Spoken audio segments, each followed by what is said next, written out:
Começa agora o Sintonia Saúde, o programa mais saudável da sua rádio. Apresentação Lucas Henrique. Muito bem-vindo você que nos escuta agora aqui no Sintonia Saúde. Eu sou Lucas Henrique e hoje temos o privilégio de receber conosco o professor Dr. Severino Barbosa dos Santos, que é gastroenterologista, está conosco para responder, algumas perguntas sobre o aparelho gastrointestinal. Não se esqueça, aqui no Sintonia Saúde, a sua consulta é por nossa conta. Olá, doutor, é um prazer tê-lo conosco. Primeiramente, muito obrigado por receber o Sintonia Saúde aqui no seu consultório e abrir com muito carinho, de uma forma muito amiga, esse espaço conosco aqui do programa Sintonia Saúde. Muito bem-vindo, doutor. Olá, Lucas, é um grande prazer estar com vocês e prestando um serviço tão relevante à nossa querida população. Me sinto lisonjeado pelo convite e estarei sempre à sua disposição. Ok, doutor. Primeiramente, doutor, eu queria falar sobre um assunto que é bastante comum, né? E eu queria saber, doutor, o que é gastrite e a famosa SI, né? A síndrome do intestino irritável. O que seria isso, doutor? Pois é, primeiro a gente está diante de dois conceitos diferentes, né? Gastrite se refere à doença do estômago e síndrome do intestino irritável se refere à doença dos intestinos. Então a gastrite geralmente é um termo que gera muita confusão. De um modo geral, as pessoas referem ter gastrite quando tem qualquer problema na região do estômago. Mas, na verdade, vários problemas podem mascarar o quadro de gastrite. Ou seja, a gente pode ter, por exemplo, problema de verme e dar o mesmo sintoma de gastrite. A gente pode ter um problema de vesícula e dar o mesmo sintoma de gastrite. A gente pode ter quadros de empachamento, má digestão e dar sintomas semelhantes. Ou seja, gastrite é um termo que gera muita confusão no ponto de vista de sintomas. Por isso que é preciso aprofundar o diagnóstico para a gente ter certeza se o que a gente sente é por conta de uma gastrite ou de uma outra doença do estômago. Porque várias doenças do estômago podem dar o mesmo sintoma.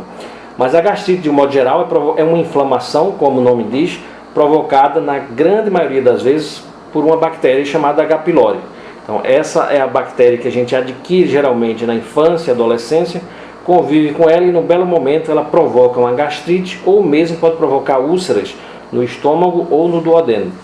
A causa mais importante de gastrite, não há dúvida nenhuma, que é essa inflamação provocada por essa bactéria chamada Helicobacter pylori.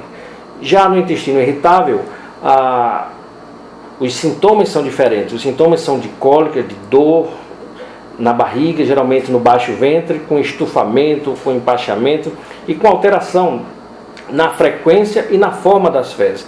Ou seja, além da dor, do excesso de gases que é reclamado, o paciente se queixa de fezes, ora diarreicas, aquosas, ou mesmo fezes endurecidas em algumas situações, ou a alternância dessa. Então pode predominar diarreia, pode predominar o intestino preguiçoso e pode ter alternância, períodos de diarreia e períodos de diarreia e prisão de ventre, associado com sintomas que geralmente se aliviam após a evacuação. Então são queixas ao longo dos anos, a gente chama crônica, porque demora muitos anos. São bem diferentes, né? São bem diferentes. A gastrite e a SI tem sintomas bem diferentes. Exatamente. Né? Na gastrite, o clássico é ter inflamação da mucosa, do revestimento do estômago.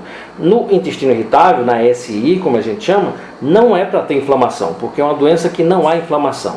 E aí a notícia boa do SI. Se não tem inflamação, a gente não tem risco de progredir para pior, nem tem risco de ir para câncer, já que o câncer geralmente é provocado por processos inflamatórios de agressão de longa data.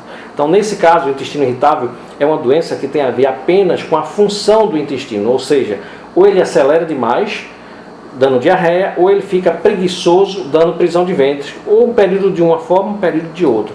Mas a alteração é na motilidade, é na função do órgão e, portanto, os exames geralmente são normais, não há inflamação e não há nenhum problema com relação a riscos por conta da doença. Há sim o desconforto que acompanha o paciente, mas na medida em que ele conhece mais da doença e ele é tratado dos sintomas que predominam, ele vai aprendendo a conviver de uma forma bastante normal com os sintomas e com o tratamento. Doutor, essa SI ou até a gastrite pode ser causada por estresse, doutor? Muito boa pergunta, essa é uma pergunta muito comum dos nossos pacientes. Na verdade, o estresse ele não funciona como uma causa de gastrite, mas ele funciona assim, nas duas situações, como um gatilho para aumentar sintomas. O estresse ele dá uma sensação de desconforto maior, na medida em que no estômago, por exemplo, ele estimula mais a produção de ácido, ele pode levar a algumas contrações do estômago, isso gera dor, desconforto, um pouco de azia. Já no SI, essa relação é mais estreita, essa relação é bem conhecida. Geralmente os pacientes que têm intestino irritável, eles também têm alguma alteração, eu diria, de estresse associado. São pacientes que geralmente têm muita tensão, se cobram bastante, são ansiosos e pode ou não existir graus de depressão ou de ansiedade. Então as emoções, mais do que nunca, no intestino irritável são muito relevantes e têm um papel muito importante. Daí a importância do médico também lembrar disso para tratar no conjunto.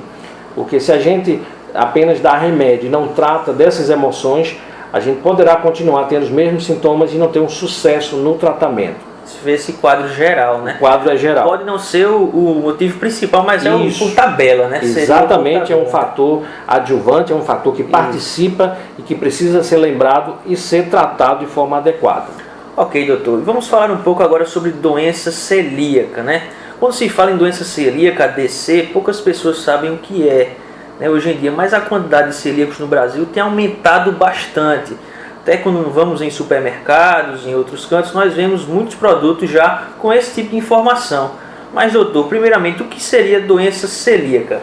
Muito bem, Lucas. É um assunto muito relevante, na verdade, muito pouco conhecido, mas você está correto em dizer que vem crescendo o diagnóstico, até porque os médicos vêm conhecendo mais e vêm se descobrindo mais, tem existido mais publicações e mais conhecimento acerca da doença. Então, hoje, essa coisa de existir no supermercado, você lembrou bem, já é lei, ou seja, por legislação, os produtos têm que conter uma etiqueta dizendo se tem ou não a presença de glúten nele. Por que glúten?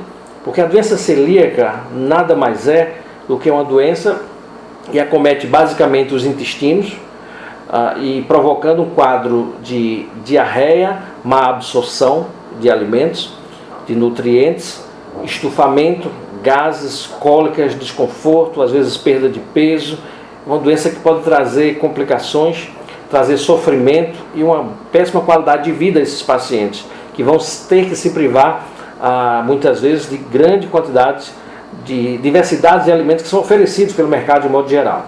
Na verdade, tornando em palavras mais simples, a doença celíaca é uma condição em que há uma alergia a uma proteína chamada glúten. Essa proteína, o glúten, ela está presente no trigo, na aveia, no centeio e na cevada, basicamente nesses produtos. Então tudo que contém trigo e derivados, aveia, então potencialmente pode desencadear doenças nos pacientes que têm alergia a essa proteína que está presente nesses produtos, principalmente trigo e aveia, que é mais consumido no nosso meio. E muitas vezes vem contaminado, isso é bem complexo, porque às vezes o pessoal que trabalha em restaurante usa uma panela que foi onde ele usou trigo para assar algum produto, e aí às vezes fica resíduo de trigo quando ele prepara um novo alimento e termina as pessoas tendo crise sem saber por quê. Então, na verdade, o ideal no tratamento do doente celíaco é afastar tudo que contém esses produtos, ou seja, que possivelmente pode conter glúten, pois o glúten provoca uma reação alérgica ao intestino, com agressão muito forte ao intestino. E geralmente vem associado com outras doenças.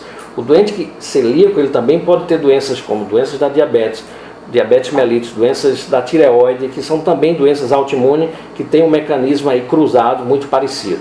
Então é importante que se vá ao médico para que ele tenha um diagnóstico bem feito e tenha um tratamento adequado e possa conviver de forma natural com a doença e ter uma qualidade de vida muito boa, que é oferecida quando tem diagnóstico e tratamento correto. Pode-se dizer então que um portador de uma doença celíaca pode se levar uma vida normal, né, doutor? Com certeza, ele pode levar uma vida normal, até porque hoje existem muitos produtos já industrializados e conteúdos de glúten zero, ou seja, preparados exatamente para essa população de pacientes.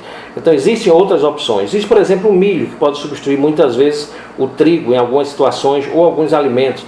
Então, existem já, além disso, como falei, produtos industrializados que são voltados para essa população de celíacos que não podem conter o glúten. O mercado está crescendo. Está crescendo. Isso, inclusive, nos Estados Unidos é muito grande, nos europeus. No Brasil é uma coisa relativamente recente que o mercado despertou para isso, porque existe essa população que cada dia cresce, porque o diagnóstico vem se firmando com mais conhecimento técnico da doença. Doutor, então, uma dúvida. Posso dizer que a doença celíaca, a DC, é uma doença hereditária ou não? Não necessariamente. O que a gente sabe é que é uma doença que tem esse componente alérgico, ela pode existir essa predisposição, passar de pai para filho, há uma tendência sim, mas isso é um percentual muito pequeno. Não quer dizer que pelo fato de um dos pais ter a doença, isso não implica necessariamente que os filhos terão, de forma alguma. Mas existe uma pequena possibilidade, sim, maior do que na população geral, de um dos filhos ter traços da doença. Na verdade, existem graduações. Você pode apenas ser portador da doença sem manifestar ainda os sintomas. Você pode ter uma forma muito leve da doença celíaca, uma intolerância leve. Então, tem graus de manifestação da doença. Desde uma manifestação muito simples até uma reação muito forte com a ingesta do glúten. Ok, doutor. E agora passando para outro assunto, um assunto que eu escuto muito hoje em dia também as pessoas falarem. Por exemplo, muita gente fala, eu tenho doença do refluxo, né? Ou a doença gastroesofágica, né? Às vezes até nem sabe o que é isso, mas diz apenas por modismo, que muita gente dizendo, eu tenho doença do refluxo. Então, o que é doença do refluxo e como se desenvolve isso? Muito bem colocado, meu caro Lucas. A doença do refluxo é uma doença, eu diria, da modernidade. Se a gente lembrar, se a gente conversar com nossos avós, certamente eles não vão lembrar da existência dessa doença 20 anos atrás, por exemplo. Então, isso é bastante recente, porque isso tem a ver com mudanças de hábitos, hábitos de vida da população moderna. A gente vive num mundo cada vez mais corrido, onde as pessoas não têm muito tempo para se alimentar, e quando se alimentam fazem de forma errada, do ponto de vista de qualidade dos alimentos, comem muito fast food, muita massa, muito açúcar, e a gente tem uma população, quase metade da nossa população está acima do peso. Isso implica em ganho de peso e mudanças de hábitos de vida como fumar e beber, que são fatores que cursam facilitando a doença do refluxo. A doença do refluxo, como o nome diz, não é um sintoma. Refluxo não é apenas uma azia. Hoje a gente chama doença do refluxo porque é um conjunto de sinais e sintomas que se manifestam junto do paciente que tem a doença do refluxo. Classicamente, existem os sintomas que são bem conhecidos, que é a famosa azia e a regurgitação, a sensação do alimento voltar para a boca. Então, esse queimor atrás do externo, esse queimor que vai do estômago à boca, e muitas vezes, além do queimor, vem essa sensação de regurgitar ou de retorno do alimento. Então, o refluxo é isso, é o fluxo ao contrário, como o próprio nome indica. O fluxo normal é do alimento para o estômago, mas no caso do refluxo, há um retorno do conteúdo ácido do estômago para o esôfago. Isso leva a complicações. E parece que, como o senhor disse aí, isso tem muito a ver com a má alimentação, né? Esses exageros, às vezes num churrasco, numa feijoada, aí você tem isso e às vezes causa isso aí, né, doutor? Corretamente. Alguns alimentos eles são facilitadores do refluxo, porque atuam nessa válvulazinha que está entre o esôfago e o estômago. Quando essa válvula, que a gente chama o esfíncter, está muito relaxado, ela permite que o ácido que está no estômago, o estômago está preparado para o ácido, ele tem uma parede, um revestimento muito próprio. Mas quando o ácido sai do estômago e vai para qualquer outro lugar, ele queima, ele irrita. Isso uma vez perdida não tem problema, mas isso imagine todos os dias durante muitos anos. Essa irritação do ácido no esôfago termina provocando sérias complicações que podem cursar com problemas mais sérios se não for tratado, se não for interrompido. Então, os alimentos, o ganho de peso e alguns alimentos ricos em cafeína, eles relaxam essa válvula e facilitam o refluxo. Então, tudo que é gostoso, como café, chocolate, né, gorduras e refrigerantes, são sim grandes facilitadores do refluxo, gerando sintomas como queimor, azia e regurgitação. Muito bem, doutor. Eu queria ir direto agora para a pergunta do povo. E você que chega agora, estamos aqui no Sintonia Saúde, o programa mais saudável da sua rádio, com a presença hoje do professor Dr. Severino Barbosa dos Santos, que é médico gastroenterologista e professor da UPE. Doutor, a respeito de automedicar-se, eu queria fazer agora a pergunta do povo, e vem de Rafaela dos Santos, que tem 36 anos e é de Recife. Ela pergunta: doutor, quase sempre tive dor de estômago e já ando sempre com uma pastilhinha de morango na bolsa, pois quando estou com dor de estômago costumo chupar uma pastilha e alivia um pouco. Já faz um bom tempo que tenho essa dor e venho apenas chupando pastilhas para aliviar. Isso pode me prejudicar ainda mais por não ser um remédio específico? Então, doutor, esse modo de automedicar-se, o quanto isso prejudica a saúde, se prejudica ou não? Pois é, muito bem. E aí vai também a minha resposta para a Rafaela. Sem dúvida alguma, automedicar-se não é uma boa, e até porque a gente pode correr sérios riscos com determinados medicamentos. Não nesse caso necessariamente, que é um medicamento que não traz tanto dano, embora eu vou explicar que também não vai resolver o problema dela. Mas existem medicamentos potentes, medicamentos, por exemplo, para o coração, para a pressão, que podem sim trazer risco de vida quando não adequadamente prescritos por médico. Então, evidentemente, a gente não poderia aconselhar a automedicação. E nem mesmo a medicação que se viu para aquela pessoa querida sua, para aquele amigo, para aquele parente, não quer dizer que o mesmo medicamento que fez um bem a ele vai necessariamente ser útil para você. Cada organismo reage de forma diferente. Isso tem a ver com idade, tem a ver com fase, tem a ver com sexo, com uma série de situações que o médico, sim, esse sabe julgar quando indicar determinado medicamento para determinada situação. Então, cada situação requer um conhecimento específico para que seja prescrito um determinado medicamento. Portanto, eu não aconselho de forma alguma a automedicação, que é um problema reconhecidamente sabido no Brasil. Por outro lado, respondendo com relação às pastilhas, essas pastilhas de antiácido, elas costumam trazer um alívio rapidinho, mas não resolve. Muitas vezes pode até mascarar. Né? É um paliativo que às vezes você tem uma doença mais séria e vai melhorando, empurrando com a barriga, né, como a gente chama. Vai levando tempo e muitas vezes chega lá na frente com um problema mais sério, que levou muito tempo para procurar o médico, tomando esses paliativozinhos que não resolvem o problema. Então, por exemplo, se for refluxo, queimor, dor, a gente precisa identificar o tipo de doença do estômago, fazer o exame, primeiro ir para o médico, ele vai solicitar exame, se precisa uma endoscopia, e aí sim a gente vai saber o que o paciente tem e tratar adequadamente com remédios, inclusive mais potentes e mais eficazes que esses que estão sendo usados. Perfeito, doutor. Agora entrando nesse último quadro nosso aqui, nesses últimos momentos da nossa entrevista com o Dr. Severino Barbosa dos Santos, gastroenterologista, gostaria, doutor, de perguntar sobre algumas verdades e mitos sobre o aparelho gastrointestinal. Por exemplo, algumas dúvidas rápidas. Intestino regular tem que funcionar todos os dias, doutor? Muito boa pergunta. Muitas pessoas se preocupam porque acham que alguém, um conhecido, vai para o banheiro todos os dias, defeca todos os dias, ele também tem que ser. Não, a gente tem um espectro, um intervalo de normalidade, que pode variar de pessoa, de situação, né, e de momento, inclusive. Por exemplo, isso pode variar o normal de 3 vezes ao dia a 3 vezes na semana. O número de evacuações, o número de vezes em que deve ir para o banheiro para defecar. Então, isso não é uma fórmula, isso não é igual para todas as pessoas. Basta lembrar que geralmente é comum nas mulheres, quando elas viajam, muitas vezes se viajam para fora uma semana, podem passar uma semana sem ir no banheiro, mesmo costumeiramente tendo um hábito normal diário. Então isso vai variar pelo período, pela presença, alterações hormonais nas mulheres, doenças associadas, por exemplo, diabetes pode alterar um pouco disso, doenças da tireoide pode alterar a frequência do número de vezes, ou seja, uma série de situações podem interferir. Então cada pessoa tem seu ritmo próprio, geralmente dentro dessa possibilidade, 3 vezes ao dia a 3 vezes na semana. Ok. Intestino preguiçoso é uma doença, doutor? Não necessariamente. Intestino preguiçoso a gente chama naqueles pacientes que têm um pouco mais de prisão de ventre. Mas para muitas pessoas, se não faz um hábito diário, se não tem hábito de evacuação diária, eles já acham que o intestino é preguiçoso. Isso não é verdade sempre.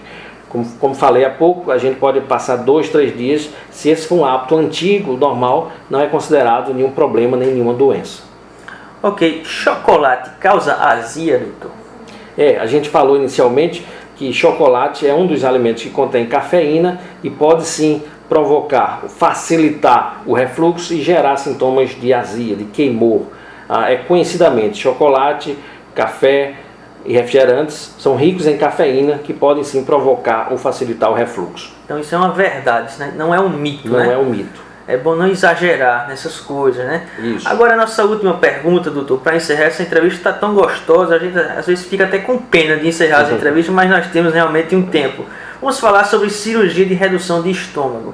Com essa moda de emagrecer, esse estereótipo que nós estamos vendo por aí cada dia mais, escutamos com muita frequência falar sobre cirurgia de redução de estômago, né? Geralmente são pessoas obesas, realmente têm algum problema e tem que diminuir a quantidade de comida ingerida, mas eu queria saber se isso é bastante invasivo ao organismo, quais os riscos e os benefícios, doutor, desse procedimento. Pois é, Lucas, esse é um tema muito atual, muito presente, muito discutido e vem tentar ajudar a demanda enorme de obesos, ou pelo menos de sobrepeso na nossa população. Então eu lembro que próximo a metade da população brasileira, próximo a 50% das pessoas, eles estão acima do peso. Não quer dizer que estão com obesidade mórbida, que é quando a gente indica formalmente esse tipo de cirurgia. Então, uma fração menor. Mas outro fato relevante e preocupante é que as nossas crianças também estão acompanhando esse ritmo. Então, também metade das nossas crianças estão nesse ritmo bastante acelerado de ganho de peso. As nossas crianças hoje não têm a atividade que costumava ter na nossa época, pelo menos na minha época, que sou mais velho que você, e a gente era muito comum bater bola, era muito comum sair, brincar, se divertir. Hoje a criança está mais parada, no videogame, no computador, vendo televisão e comendo, né? Comendo pipoca, bombom, doces. Evidentemente são facilitadores, né? A situação e o ambiente são mudanças de hábito de vida que tem implicação no ganho de peso. E o ganho de peso tem preocupado na medida em que ele vem trazendo com ele problemas sérios, e principalmente o que a gente chama de síndrome metabólica, que nada mais é do que uma situação agravante, onde há um acúmulo de gordura, principalmente no abdômen, chamada gordura visceral, nas vísceras, e com esse acúmulo de gordura visceral vem junto também o aumento do risco de doenças cardiovasculares, doenças cerebrais, né, como infarto do miocárdio, acidentes vasculares cerebrais, diabetes, hipertensão, doenças articulares, as juntas começam a sofrer com excesso de peso, né?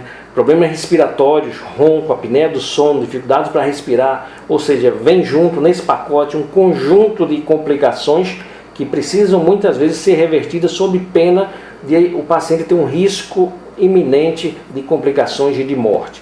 Então, existem tentativas iniciais. Se a gente tem apenas um sobrepeso, então a gente recomenda mudanças de hábitos de vida, atividade física, uma dieta prescrita por especialista para se perder peso. Mas existe uma parcela de pacientes que mesmo após exaustiva tentativa desses métodos, onde se tenta perder peso de forma de tratamento clínico, medicamentoso, não surte sucesso. Esses são os chamados os superobesos ou a obesidade mórbida, onde há um índice para a gente avaliar isso, o índice de massa corpórea, associado à presença dessas complicações que eu falei, que vem junto, desses riscos que vem junto com o aumento do peso. Então essa avaliação é feita apenas pelo médico, pelo especialista que tem condições de julgar, de indicar se aquele determinado paciente tem ou não condições de melhorar, de se beneficiar desses riscos com uma eventual cirurgia bariátrica. Então não é o paciente que deve escolher, isso não é uma questão de estética, é uma questão de saúde. Isso é muito importante porque há muita confusão com relação a esse tema. Jamais o doente pode escolher por questão de estética, por se achar gordinho. Isso é uma indicação médica baseada em critérios pré-estabelecidos de risco de vida se não se intervir, inclusive nesse caso cirurgicamente. Então a cirurgia costuma ser feita por um cirurgião especialista no trato do aparelho digestivo, o cirurgião do aparelho digestivo, que na verdade ele faz com que o estômago, em vez de, se a gente dividir em 3 partes, normalmente apenas ele vai tirar 2 partes e deixar uma parte funcionando, ou seja, 1/3 do estômago apenas vai funcionar, o restante é isolado, né, cirurgicamente, e ele vai diminuir a capacidade do estômago e vai ter uma saciedade muito precoce, vai se alimentar, como o estômago está pequenininho, ele já vai sentir cheio, e com isso ele vai comer menos e vai aprendendo a conviver dessa forma.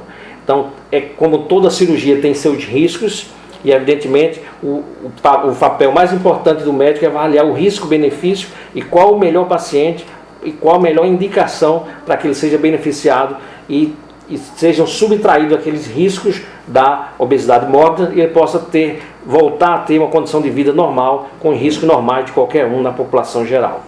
Muito bem, importante que o senhor falou aí, que é um método usado para ajudar e para melhorar a saúde do paciente, mas que é uma escolha do profissional de saúde, não uma escolha própria, né? Não Isso é uma é muito vontade importante do paciente.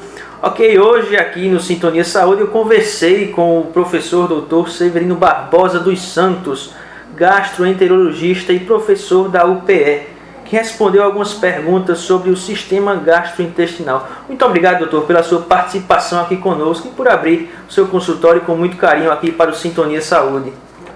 Agradeço a participação e me sinto, como eu disse, muito honrado e estou à disposição sempre que necessário para a gente contribuir para melhorar a condição de vida do nosso povo tão sofrido, mas que digno de muito respeito e da melhor orientação para que a gente possa junto usufruir de uma boa qualidade de vida. Ok, o Sintonia Saúde de hoje fica por aqui. Até o nosso próximo programa e não se esqueça, fique sempre sintonizado com a sua saúde. Até mais, pessoal! Você ouviu o Sintonia Saúde, o programa mais saudável da sua rádio.